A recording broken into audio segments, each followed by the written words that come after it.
The British Empire acquired Singapore in 1819 after a British trader set up a post on the island, later acquiring the mainland of Malaya in 1824. This solid economic location gave Britain the extra funds to produce more quantity and quality resources for the war.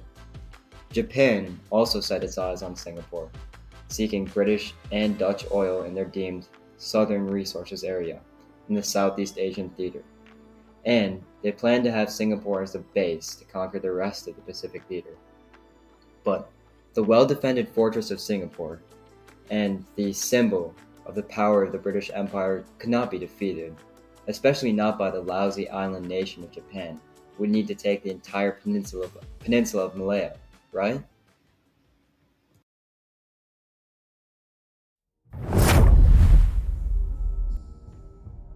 February 15, 1942, British Lieutenant General Arthur Percival signs the surrender documents at the Ford factory, under intense pressure by the Japanese armies controlling British Malaya. On that day, the Japanese completed their campaign of British Malaya, embarrassing the British forces, taking the critical port of Singapore, and marking the largest surrender in British history. The most fascinating question of the campaign is how the Japanese took down a much more prominent army on paper with undefeatable defenses. How did the Japanese reach this point despite all the odds stacked against them? Japan conquered Malaya and Singapore despite having fewer forces due to three factors: British unpreparedness, differences in resources and strategy favoring the Japanese, and key tactical battles and attacks.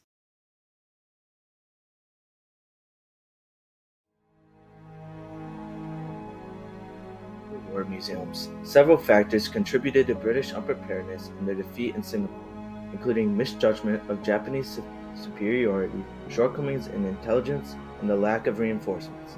First, British troops chose to spread out their forces throughout Malaya, partially due to racial stereotyping, with the belief that Japanese soldiers were physically inferior and unable to win jungle warfare. Japanese forces ultimately shocked these British troops with intense movement throughout the mainland. Another reason for British unpreparedness was the lack of intelligence regarding Japanese entry. The British doubted any enemy force could get through the thick jungles of the Malayan Peninsula. Weather conditions favored the Japanese, allowing for a stealthy approach, entry to the Malaysian mainland, and a base at the head of the territory. The British failed to seek intelligence from the local population, while Japan took advantage of the local knowledge to give them an edge for their attacks. According to the Battle of Singapore, a military review, the Japanese sought to establish relations with the Malayan people, while the British saw them as irritating and in their way.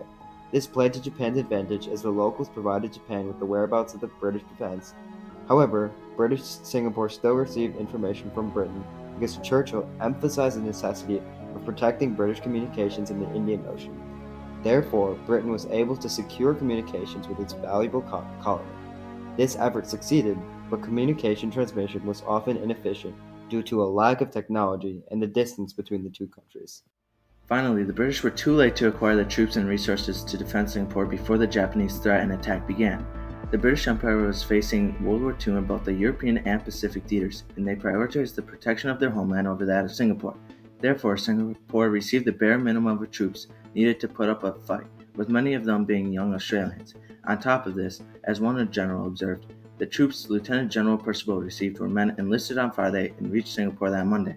The troops' inexperience resulted from poor training involving difficult practice but unrealistic wartime scenarios. However, there was too big of a demand for forces needed at the spur of a moment. Lastly, the island of Singapore was not readily equipped with the artillery to defend against a land invasion. Instead, the island was home to a few large artillery guns intended for a Japanese naval invasion. This neglect of proper defenses was due to the disregard for studies and simulations that showed how the Japanese would attack.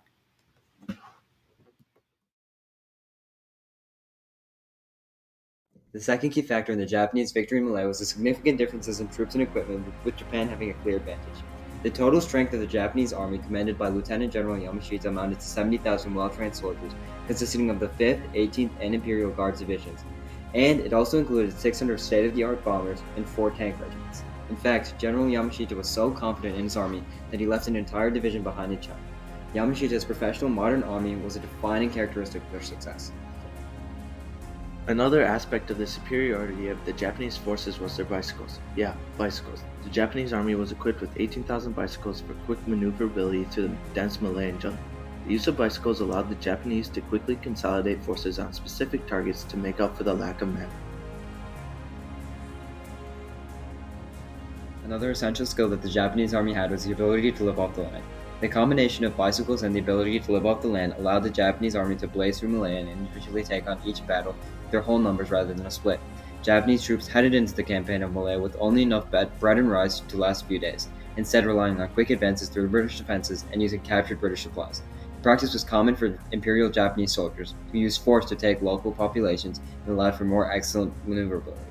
On the first day, the Royal Air Force left bombs, gasoline, about 100 to 200,000 gallons, and runaways at Kotibaru.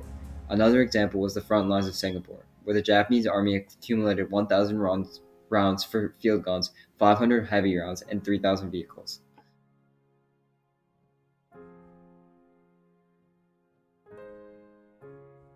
Japan also showed its army's dominance through the faults of the English. The leader of the Allied forces in Singapore, Lieutenant General Arthur Percival, a World War I veteran, had the experience to lead British troops. However, he lacked the leadership qualities of toughness, intelligence, and the ability to raise and maintain a good spirit, which led to disrespect from his troops. The British soldiers were also young and inexperienced, many of whom had not undergone or completed their training. Although the total forces amounted to about 88,000, Percival decided to split them across the peninsula, hoping the dense Malaysian jungle would slow the Japanese. This allowed the Japanese with the power to concentrate firepower and move efficiently to individually pick off these divisions in Percival's army.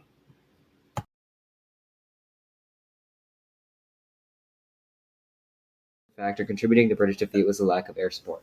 The British Army had 158 fighter jets to counter Japan's 600 state-of-the-art bombers. Some of these were considered obsolete for service in Europe, including the Vickers Wildebeest and Brewster Buffalo. Japan also blocked off several Royal Air Force fields, leading to disaster in the sky, like the tragedy of Fort Sea and the destruction of Britain's water support. The culmination of differences between each personnel's army, supplies, and strategy displayed the superiority of the Japanese army, perhaps the most crucial factor of Japanese success in the conquest of Malaya and Singapore. The final factor contributing to Japanese victory in Malaya was their strategic and necessary success in the attacks and battles. Aside from the critical wins in Kuala Lumpur, Chitra, and Penang, their greatest victory with a stroke of luck was their entrance into Kotubaru. Japan landed at Kotubaru, although being detected by British planes 2 days earlier. This was due to bad weather, which allowed the Japanese to land and stealthily take Kotubaru with air resistance. At an airfield in Kotubaru, after hearing intelligence about the Japanese arrival, Indian soldiers killed their commander, Lieutenant Colonel Hendricks, and fled, leaving oil and a working airfield. General Yamashita also allowed for the transportation of troops through Thailand without resistance after an agreement with the Thai government. Reinforcements from the U.S. did not arrive due to the simultaneous attack on the Philippines, and the bombing occurred in Singapore on the first day. The crucial win in Kotubaru allowed the Japanese to set a base for an attack at the head of the peninsula, with the ability to consolidate forces and crush the remaining divisions of Percival's army. Another attack that led to Japan's success was the tragedy of Fort Sea. The 35,000-ton Prince of Wales and the 320,000-ton Repulse were escorting 4 destroyers when Japanese planes spotted them. They were eventually bombed with little air support by these planes, weakening morale significantly. Multiple bombs from the Japanese Air Force destroyed the British ships, traceable to our earlier point of British lack of air support. Torpedoes from Japanese submarines also assisted in the takedown of Fort Sea. This was a significant hit to morale, significantly weakening the Navy in the Pacific theater and furthering Japanese dominance. The final key victory of the battle that displayed Japanese military excellence as a source of their victory was the final stand of the Malaya campaign, the Battle of Singapore. According to the Battle of Singapore, a military review, the British resistance at Johor was their last stand before British forces fell back across the causeway. With ingenious strategy and a remaining force of 35,000 men, Yamashita successfully tricked the British force with a false attack to the northeast before suddenly sweeping the west with a main counter. The Japanese also took control of Johor Heights, an essential water and power source of the island of Singapore, essentially guaranteeing control of the island. This final defeat was the ultimate breaking point for British morale.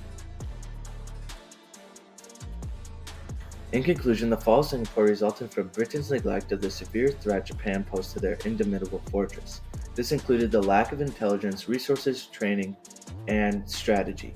The British lack of a serious attitude, along with Japan's excellent strategy and superior resources, despite Japan's lack of numbers, allowed Japan to sweep through Malaya, push the English across the causeway, and make one final attack to take down Britain's fortress at Singapore. The result of all these factors was a Japanese Singapore, which gave Japan control of the whole Pacific, and the loss of British morale, as the Battle of Singapore was Britain's worst defeat of the war.